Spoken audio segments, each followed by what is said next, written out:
अस्सलाम वालेकुम and welcome back to Mimi's vlog. अगर अभी तक आपने मेरा चैनल सब्सक्राइब नहीं किया और बेल आइकॉन को क्लिक नहीं किया तो प्लीज़ ये मेहरबानी मेरे पर कर दें ताकि मेरा टारगेट जल्दी जल्दी पूरा हो और मेरा चैनल जो है वो तरक्की करे। आज नाश्ता करने के बाद फ़ौजें तैयार थी अपना मिशन इनकम्प्लीट को कंप्लीट करने के लिए। ये देखें, जो फ़ौजें सुबह सुबह उठ के कुछ करने के मूड में नहीं होती वो आज तैयारी पकड़ के खड़ी हैं कि हम जल्दी से जाएं और अपना मिशन को कंप्लीट करें। मिशन क्या है आपको आगे जाके पता चल जाएगा। फ़िलहाल हम चलते हैं मेट्रो ट्रेन की तरफ, क्योंकि अगर वो छूट गई तो जैसे हमें तो दोबारा मिलनी कोई नहीं ना, बस वैसे एक्साइटमेंट ही बहुत है। इस कार्य खैर को पूरा करने के लिए हम गए बैंक और जो आपकी बाजी के अकाउंट में 4 पैसे पड़े थे उनको निकालने का किया हमने इरादा। मुझे जो है वो कार्ड मशीन में यूज़ करते हुए थोड़ी सी हेजिटेशन होती है। मुझे लगता है कि कहीं मेरा कार्ड फंसी ना जाए, इसलिए मैं हमेशा अब्बू को पकड़ा देती हूँ कि लें अब्बू आप निकालें। खैर हम पैसे पुसे लेके पहुंचे मेट्रो स्टेशन पे। अपनी पसंदी को हमने किया पार्किंग में खड़ा और हम भागे स्टेशन की तरफ। जैसे कि ट्रेन एक दफ़ा छूट गई तो दोबारा तो मिलनी कोई नहीं ना। असल में एक्साइटमेंट की वजह मेरा छोटा बेबी, उसको छुक छुक में बैठने का बहुत शौक है। जब भी हम यहाँ कहीं स्टेशन के आसपास से गुजरते हैं तो वो मुझे देख के बोलेगा माँ चलो छुक छुक में चले, और मैं से रोज़ लारा लगाती हूँ अच्छा सर नेक्स्ट टाइम, अच्छा सर नेक्स्ट टाइम। अच्छा अब यहाँ पे भी हमारे साथ एक बड़ी कार्रवाई। हमने इस अंकल को बोला भी कि हमें जाना है दरोगा वाला कंटेनर मार्केट, क्योंकि अबू ने सुना था कि कंटेनर मार्केट में आते हैं सबसे ज़्यादा इम्पोर्ट का माल, वहाँ से आपको अच्छी चीज़ जो है वो एक रिजनेबल प्राइस में मिल जाती है। तो हमने इस अंकल को बोला कि हमें ना दरोगा वाला कि आप टोकन दे दें, और इस अंकल ने हमें कहा अच्छा ठीक है, और इन्होंने हमें दे दिए सलामतपुरा के नहीं पाकिस्तान मिड स्टेशन के। इन्होंने हमें बोला कि आपने वहाँ पर उतरना है। हमने कहा ठीक है। खैर हम अपनी ट्रेन का इंतजार करने लगे। यहाँ से मुझे लगता है कि वो जो सुसाइड वाला इंसिडेंट हुआ था ना उसके बाद से इन्होंने ये बैरियर लगा दिया कि इस लाइन से आगे आप लोगों ने जाकर नीचे नहीं देखना। शायद आप लोगों को पता है कि नहीं पता, यहाँ पर एक दफ़ा ना एक आंटी ने सुसाइड करने की कोशिश की थी कि पता नहीं कर ली थी, इसलिए अब ये जहाँ से आप जहाँ से टेरेस टाइप इन्होंने बनाया हुआ ना यहाँ से आप नीचे नहीं देख सकते। यहाँ पे इन्होंने 2 फुट के फासले पे ये लगा दिया कि यहाँ से आगे नहीं बढ़ना। हम अपनी सोच और उस अंकल की हिदायत के मुताबिक उठ के पाकिस्तान मिड स्टेशन पर। अब होने वाली थी यहाँ हमारे साथ बड़ी फिल्म जिसका हमें अंदाज़ा बिल्कुल भी नहीं था। हम अपनी तरफ से पहुंचे थे मार्केट में और यहाँ आकर हमने एक अंकल को पूछा कि मार्केट का, उन्होंने हमें पूछा कि ये होते यहाँ से बहुत दूर है तो आप पैदल नहीं जा सकते। खैर फिर हम बैठे अपनी शाही सवारी में और पहुँचे। वहाँ जाके हमें पता चला कि सारी मार्केट तो बंद है। हम फिर भी चलते गए और देखते गए। और यहाँ पर हमारे नीचे ताली, क्योंकि हम 2-3 लोगों से पूछ सके थे और उन्होंने हमें बताया कि मार्केट बंद है, लेकिन फिर भी हम बात कोई नहीं है। हम फिर भी पहुँचे और वहाँ पर हमें नजर आई एक फैमिली और उनसे हमने फिर एक दफ़ा पूछा कि आगे मार्केट ओपन है या बंद है, तो उन्होंने हमें बताया कि बंद है।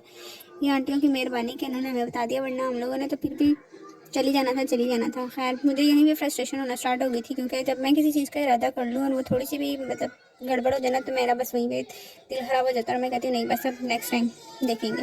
खैर फिर हम वहाँ से बैठे मेट्रो में और पहुँचे हम यहाँ पे नीला गुंबद, और यहाँ पे भी देखिए हमारे साथ हुई क्या क्या। टाड़ा, यहाँ पर भी मार्केट बंद थी। खैर हम लोग यहाँ पर भी चलते फिरते रहे। हमने सोचा कि शायद हमें कोई मिल जाएगी। फिर यहाँ पर एक पंक्चर वाली दुकान पर मुझे एक बेबी साइकिल नजर आई जिसको कोई पंक्चर का नामो निशान नजर नहीं आ रहा था, क्योंकि वो चीज़ ही नहीं थी। फिर मैंने अंकल को पूछा ये आपने सेल करने के लिए रखी है, तो उन्होंने कहा हाँ। और फिर वो हमें एक शटर बंद वाली शॉप के अंदर ले गए। वहाँ जाकर तो मेरी आंखें खुली की खुली रह गई। इतनी मज़ेदार वैरायटी थी बच्चों की साइकिल्स की कि मुझे मतलब समझ ही नहीं आ रहा था मैं अपने बेबी के लिए क्या लूँ और क्या ना लूँ। और मेरा बेबी देखे मुझसे तेज़, वो आगे खड़ा इंस्पेक्शन कर रहा है कि कौन सी चीज़ अच्छी है और कौन सी नहीं, और वो खुद सेलेक्ट कर रहा है कि ये नाना ये कि मतलब मुझे निकाल के दिखाओ। अब्बू को पसंद आई थी ये वाली साइकिल, लेकिन ये थोड़े बड़े बच्चे के लिए आई। देखिए मेरा बेबी तो छोटा है, उसके लिए ये नहीं थी। फिर अंकल ने मैं बोला कि नहीं आप इसके लिए ट्राई साइकिल लें, और मेरे काके को भी ये पसंद आ गई क्योंकि इसके बीच है म्यूज़िक। काकू को तो बड़े मज़े आ रहे थे इसका म्यूज़िक चलाने में, लेकिन मुझे इसकी कोई क्वालिटी इतनी खास नहीं लग रही थी, तो सो मैं यहाँ वहाँ देखती जा रही थी। इसकी प्राइस अंकल ने हमें बताई थी कि 6,000 की, और ये थोड़ी सी मज़े की भी लग रही थी क्योंकि ये थोड़ी बाइक वाले स्टाइल में बनी थी, लेकिन मेरे काका को बिल्कुल पसंद नहीं आई थी क्योंकि ना इसमें कोई हॉर्न था ना ही कोई लाइट थी। फिर मेरी नज़र पड़ी इस पर और मेरे दिल से निकला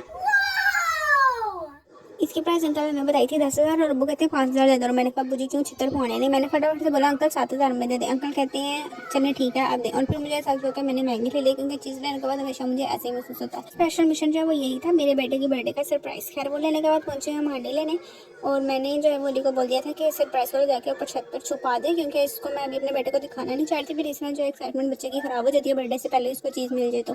खैर हम मुझे बकरे की स्पेयर पार्ट्स वाली शॉप पर और अंकल कर जाकर हमने बोला कि सबसे फ्रेश वाला आपके पास कलेजी कपड़े का सेट है वो हमें बना के दे दें, क्योंकि आज हमारा खाने का मूड हो रहा है। सो अंकल ने हमें बना कर दिया ये प्यारा सा सेट, और हम घर पहुँचे इसको लेकर जल्दी थी क्योंकि शाम के 5 बज चुके थे, और हम अपने साथ साथ बाकी आपको भी नाश्ते के बाद भूखा ही मार रहे हैं सुबह से, क्योंकि हम निकले हुए थे घर से सरप्राइज़ का अरेंज करने के लिए, और बाकी घर वाले बैठे हुए थे आराम से, क्योंकि नूरी और भाई तो गए हुए हैं ऑलरेडी। टूर पर, तो अम्मी और छोटा भाई हैं घर पे, तो हम उन्हें अकेला छोड़ के चले गए थे। खैर आगे अगर मैंने इसको फटाफट गर्म पानी से वॉश किया। इसको जल्दी जल्दी वॉश करने की ज़रूरत नहीं होती है, आराम आराम से अच्छी तरह मलमल के वॉश करना चाहिए, क्योंकि अगर बीच में ब्लड रह जाए तो सारी हड्डी का भी मज़ा ख़राब कर देता है और अभी आपके जो है वो लिवर पर भी इफेक्ट होता है इसका। इसलिए अच्छी तरह से इसको गर्म पानी के साथ धोने के बाद मैंने इसमें से थोड़ी सी कलेजी निकाल ली अलग से, क्योंकि अम्मी ने कहा था कि तवे वाली कलेजी भी बनानी है, तो इसलिए मैंने इसमें से थोड़ी सी कलेजी निकाल के उसको अलग से मसाला निकालने लगाने के लिए रख दिया। और जो सी बाकी सेट था वो मैंने इस बास्केट के बीच में डालकर उसे रख दिया कि अच्छी तरह से पानी का पूंज जाए वो उसमें से नुचड़ जाए। जो कलेजी मैंने तवे पे बनाने के लिए निकाली थी उसमें मैंने डाला थोड़ा सा नमक, red chilli powder, black pepper, थोड़ा सा चाट मसाला, पिसा हुआ धनिया और थोड़ी सी हल्दी, और उसको अच्छी तरह मैंने ना मैरिनेट करके 5 से 10 मिनट के लिए रख दिया। मसाले जो हैं वो अपने अपने टेस्ट के मुताबिक डालने, क्योंकि हर किसी का टेस्ट अलग होता है। अगर मैं आपको क्वांटिटी बताऊँ और वो आपके टेस्ट के मुताबिक ना हो तो फिर हमें चीज़ ख़राब हो जाती है, क्योंकि मैं तो हमेशा स्पाइसी ज़्यादा खाती हूँ। अच्छी तरह मिक्स करने के बाद मैंने सोचा इसे पहले मैं तवे पर रखूँ, फिर मुझे ख्याल आया कि नहीं अभी तो रोटियाँ भी बनानी है, फिर जो है वो तवे पे से टेस्ट चीज़ का जाता नहीं है जल्दी। नेक्स्ट कलेजी को है जो वो फ्राइंग पैन में ही थोड़ा सा पानी, आधे कप से भी कम पानी डाल कर रखते, क्योंकि कलेजी खुद अपना भी पानी छोड़ती है। और आग जो है वो आपने बिल्कुल दम वाली रखनी है, बिकॉज ये कलेजी जो है वो ज़्यादा जल्दी जो है ना ये चिपकने वाली हो जाती है, इसलिए आपने बार बार इसको देखते हुए रहना। खैर उतनी देर मैंने जो है वो बाकी अंडे के लिए अनियन वगैरह काटे, और पीछे मेरे बेटे ने रुला डाला हुआ था कि जो साइकिल हम उसके लिए लेकर आए हैं वो गई कहाँ, क्योंकि हमने उसकी फिल्म चलाई कि अंकल ने साइकिल हमें तोड़ के दे दी थी और हम वापस करवा कर अंकल से सही वाली लेकर आएंगे। उसे नहीं पता कि हमने एक चीज़ छुपा दिया, क्योंकि अगर वो चीज़ आज ही देख लेता तो फिर उसने जिद करनी थी कि हम उसे ये आज ही दे दें, और फिर इस तरह बर्थडे तक उसकी वो एक्साइटमेंट या वो जो एक चीज़ की बच्चे के अंदर खुशी होती है कि नई चीज़ मिली है, सरप्राइज़ मिला है, वो फिर नहीं होती। इसलिए मैंने बोल दिया था कि इसको छुपा देते हैं। अब्बू से ये चीज़ नहीं बर्दाश्त होती, अब्बू कहते हैं जो गल उन्हें काटती है बस उन्हें पूरा करो, और मैं अब्बू कहती हूँ अब्बू ऐसे नहीं होता, कुछ चीज़ों में बच्चे को टालना पड़ता है। तो अब्बू तो नहीं मान रहे थे, लेकिन मैंने फिर भी अली को कहा कि जाके इसको छुपा के आ जा, हम इसे बर्थडे पर ही देंगे, बट जब इसकी आने वाली है उसका व्लॉग भी हम अपलोड करेंगे। तब तक आप प्लीज़ मेरे इस चैनल को सब्सक्राइब करें, आगे से आगे शेयर करें, ताकि मेरे व्यूज़ और मेरे सब्सक्राइबर का जो टारगेट है वो पूरा हो जाए। यहाँ पर मैंने जल्दी जल्दी प्याज काटा, क्योंकि रात होती जा रही थी और खाना भी किसी ने भी नहीं खाया था। मेरा भी सर दर्द बहुत हो रहा था, बिकॉज हम 2 जगह गए और दोनों जगह हमें मार्केट बंद मिली, तो उस फ्रस्ट्रेशन की वजह से और एक मेरे काका जो गोदी से नहीं उतरा था उसकी वजह से मेरा तो सर शदीद दर्द हो रहा था।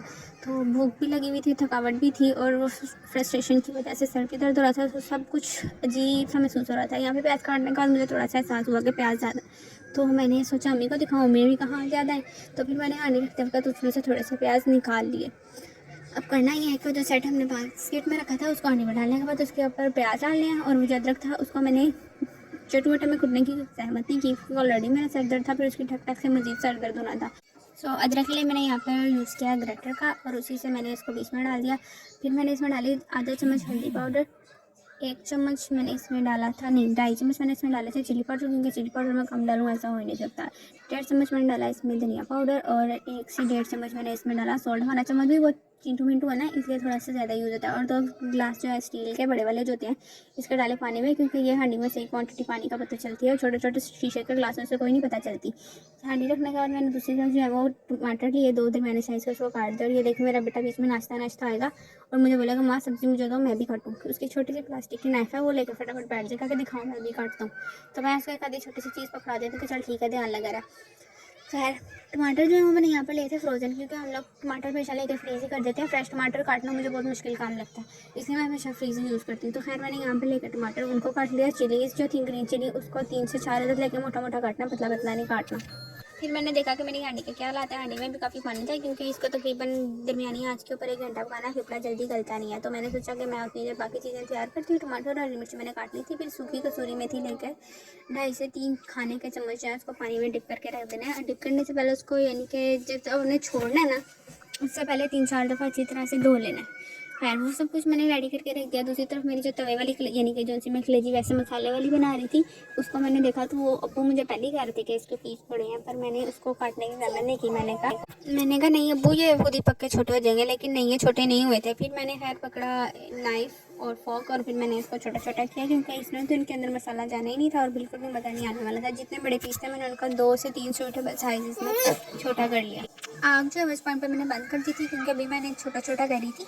तो फिर नीचे से आग जल्दी रहती, पानी खुश्क हो जाना था, इन्होंने पकना नहीं था। ये देखें साइज़ को मैंने छोटा करने के बाद तो वापस से इन्हें मिक्स किया ताकि मसाला लग जाए, और फिर मैंने इन्हें ढक के दम वाली आंच पे रख दिया। चाय पीते पीते मुझे अंदाज़ा ही नहीं हुआ कि मेरी हांडी जो है वो सड़ना जाए। मैं फटाफट से भागी भागी आई कहीं जल ना गई हो, लेकिन अल्लाह का शुक्र है अभी जली नहीं थी और इज्जत अफजाई होने से बच गई।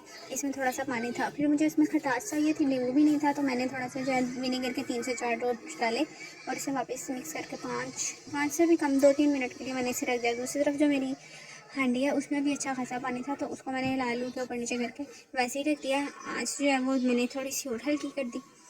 2-3 मिनट के बाद जब मैंने देखा तो मेरी कलेजी जो है वो ऑलमोस्ट भुनने वाले पॉइंट पर आ चुकी थी। तो मैंने उसको नचा के अच्छी तरह से भुना ताकि जो मसाला है वो ऊपर नीचे आगे पीछे अच्छी तरह से लग जाए। इसके अंदर प्याज वगैरह तो नहीं डालना था, जो मसाले हमने इसमें डाले थे ना पाउडर, वही इस तरह इतना मज़ेदार हो गए थे कि किसी और चीज़ की तो ज़रूरत नहीं है। ये रेसिपी जो है वैसे हम वो बड़ी ईद पे बनाती हैं, लेकिन आज पता नहीं क्यों अचानक से दिल कर रहा था ये खाने का।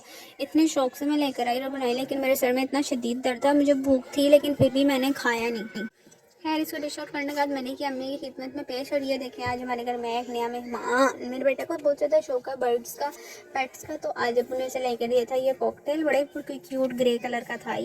आज मेरा फोकस बहुत ज़्यादा डाइवर्ट हो रहा था, बार बार मैं ये भूल जाती थी कि मैंने हांडी रखी हुई है। तो तुझसे खेलते खेलते मुझे अचानक से याद आया कि मेरी हांडी को, फिर मैं गई और वो तकरीबन भूनने वाले पॉइंट पर थी। मसाला अच्छी तरह से गल चुका हुआ था। फिर मैंने उसमें डाले मैंने टमाटर और हरी मिर्चें काट के रखी थी वो, और जो सूखी मेथी भी वो कर रखी थी वो डाली, और फिर मैंने इसको 10 मिनट के लिए जो है वो दरमियानी आंच पे पकने के लिए रख दिया ताकि मेथी टमाटर वगैरह सब जो है वो अच्छी तरह से मसाले में मिक्स हो जाए। फिर मैंने सोचा कि साथ ही साथ रोटियां बना लेती, बाकी सब की तो हो गई बैठी हैं। इसको मैंने घी डाल के छोड़ दिया। आज हमारे पास ऑयल का जो है वो कांटा चल रहा था, यानी कि ऑयल मेरा ख़त्म हो चुका था। मेरा बिल्कुल मूड नहीं था कि मैं किसी को कहूँ जाओ और जाकर ऑयल लेकर आओ। फिर मैंने इसमें थोड़ा और घी डाला ताकि शक्ल निकल आए, क्योंकि घी जितना मर्जी डाल लो हांडी की शक्ल नहीं निकलती, और यही आप ऑयल डाल लो थोड़ा सा भी तो इतनी प्यारी शक्ल निकल आती है। खैर हांडी भूनने में मैंने अपनी रोटियों का भी इंतज़ाम किया, और मैंने सबको वालों में पूछा कि किसने खानी है रोटी और किसने खाना है पराठा, क्योंकि मैंने एक ही दफ़ा बनानी थी। आज सर दर्द की वजह से मैं वैसे ही बहुत चिड़चिड़ी हुई थी। फिर जल्दी जल्दी से पेड़े करने के बाद मैंने रोटी बनाई। दूसरी तरफ मैंने जो सालन था उसको हल्की सी आग पे रख दिया ताकि जितना भी पानी उसने छोड़ना है वो छोड़ दे, और आहिस्ता आहिस्ता वो पानी खुश्क हो जाए और हांडी जो है वो अच्छी तरीके से भून जाए, क्योंकि हांडी भुनी हुई ना हो तो अम्मी को बहुत गुस्सा आता है। इतनी देर में मेरी पक गई थी रोटियाँ भी, और डिश आउट किया मैंने सालन, और अब ये खाना हम देंगे सबको, और खुद हम समेटेंगे ये कबाड़ खाना। खट्टा मीठी कितना ज़्यादा पड़ जाता है ना ये तो थोड़ा सा हांडी रोटी करने में, और फिर इतना बुरा लगता है ना कि किसी और ने तो मुझे क्या ही कहना, मुझे खुद बड़ी उलझन होती रहती है देख देख के क्या खिलारा पड़ा हुआ है। मेरा रोटी खाने का तो बिल्कुल भी मूड नहीं था, सर मेरा शदीद दर्द से फट रहा था, इसलिए भूख होते हुए भी मैंने रोटी खाने का इरादा किया कैंसिल। और पहले मैंने सोचा कि मैं ये सब समेट लूँ फिर खाऊंगी। असल में कई दफ़ा ऐसा होता है कि मुझे गुस्सा चढ़ा, मेरा सर दर्द है, या मतलब मुझे अजीब किस्म का स्ट्रेस, अजीब ही किस्म का जिसकी मुझे समझ भी ना आ रही हो वो हो रहा हो ना, तो मैं ऐसा क्या करती हूँ कि किचन में आ जाती हूँ और थोड़ा बहुत काम कर लेती हूँ, और उससे जो है वो मेरा माइंड डाइवर्ट हो जाता है जिस टाइम, तो फिर मेरा स्ट्रेस लेवल भी लो हो जाता है। तो खैर ये टेक्निक मैंने आज लगाने की सोचा, और मैंने सोचा कि खाना खाने से पहले मैं बर्तन वगैरह वॉश कर लूँ, चीज़ें समेट लूँ, और फिर शायद ये सब कुछ साफ सुथरा देख के मुझे सेटिस्फेक्शन हो और मेरे सर का दर्द जो है वो कंट्रोल में आ जाए। लेकिन मजाल है जो आज मेरे सर के दर्द को फ़र्क पड़ा, वो मसला मुझे समझ आ गया था कि मुझे सफोकेशन बिल्कुल भी बर्दाश्त नहीं है। और आज हम बैठे थे ऑरेंज ट्रेन में, तो गर्मी में तो ऑरेंज ट्रेन में चल रहा होता है AC, तो उसमें बैठना जो है वो काबिल बर्दाश्त है। तो अब आ गई हैं सर्दियाँ, तो सर्दी में ऑरेंज ट्रेन में ना ही होता है AC, ना ही कोई वेंटिलेशन का कोई दूसरा जरिया होता है। तो आज बहुत ज़्यादा ही सफोकेशन थी, क्योंकि आवाम अंधाधुंध भरी होती है, तो उस सफोकेशन की वजह से और फ्रस्ट्रेशन जो हुई कि 2 जगह हमने शॉप्स बंद थी, तो मुझे लगा कि जो इरादा हम घर से करके निकले वो आज पूरा नहीं होने वाला। तो अजीब मुझे बस पता नहीं क्यों एकदम से मुझे स्ट्रेस होता है, और फिर मेरा माइग्रेन ट्रिगर हो जाता है। मुझे माइग्रेन का इशू है, तो वो तो आपको पता है, आई मीन किसी भी बात पर ट्रिगर हो जाता है, और फिर आपके 2 दिन तो कहीं भी नहीं गए वापस स्टेबल होकर रूटीन में आने के लिए। तो खैर मैं जितनी कोशिश कर सकती थी कि सर दर्द को स्ट्रेस को किस तरह से कम कर सकूँ, लेकिन वो नहीं हुआ। पहले तो मुझे समझ नहीं, लेकिन जब मुझे समझ आई कि हुआ क्या, फिर मैंने यही सोचा कि खाना शाना खाया जाए और बस सोने की दी जाए। खैर जल्दी जल्दी से किचन समेट के मैंने अपना प्यारा सा किचन चमकाया, और जैसे ही मैं बाहर जाने लगी तो मेरी नज़र पड़ी हमारे हसीन फर्श के ऊपर, जो कि गंदा छिछी हुआ पड़ा था, क्योंकि मैं बाहर वाली जूती पहन के आज घर में फिरी जा रही थी और ये सब कुछ गंदा आ चुका था। खैर मैंने गर्म पानी लिया और इसको भी धोने की मैंने ठानी, क्योंकि अगर मैं सब साफ करके किचन गंदा फर्श गंदा छोड़ कर चलती हूँ तो फिर क्या फ़ायदा है जी सफाई का। 2-3 डोंगे मैंने गर्म पानी के गिराए, उससे तो सारी मिट्टी और जो चिकना नीचे गिरा हुआ था वो हो गया साफ़ एकदम से, नरम मुलायम चमकदार फर्श निकल आया। इस सब को वाइप आउट करने के बाद मैंने आखिरी नज़र मारी अपने चमकदार साफ़ सुथरे स्पीकी क्लीन किचन के ऊपर, और मुझे एक मज़ेदार किस्म की तसल्ली। और आज का काम होता है यहाँ पर ख़त्म। अब मज़ीद मिलेंगे अगले व्लॉग में, तब तक के लिए शुक्रिया। प्लीज़ चैनल को सब्सक्राइब कर दें। अल्लाह हाफ़िज़।